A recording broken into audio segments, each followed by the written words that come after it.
hope you don't mind if I rant at you for a bit about double-bitted axes.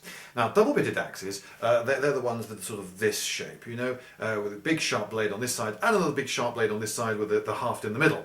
Well, nobody actually used them in battle, and yet in fantasy films and fantasy games and other depictions we see mighty warriors with these huge double-bitted axes laying into each other. No, they didn't, not in the actual past.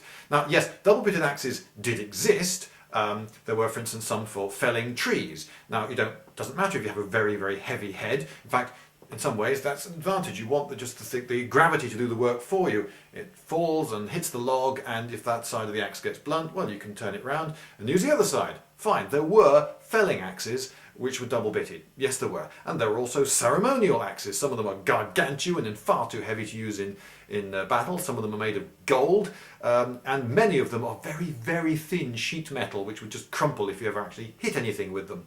So yes, there are ceremonial ones and there are felling ones, but battle axes double-bitted? No, there aren't any.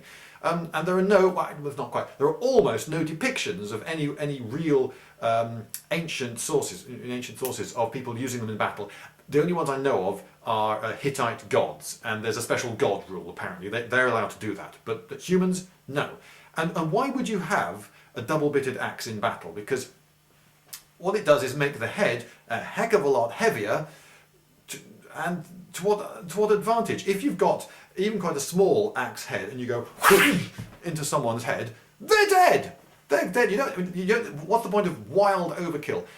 Yes, putting a bit of weight behind it may have some advantage, but think of what an axe is. It's a pretty heavy weight already on the end of a stick. It's actually quite awkward and unwieldy. You don't need to make it any more awkward and unwieldy. If you take a swing with a massively heavy axe and miss, you're not going to get a second chance. It'll take you so long to come back for another swing that the guy will have run away or chopped your arms off or something before you get another chance. So no, double-bitted axes were not used in battle.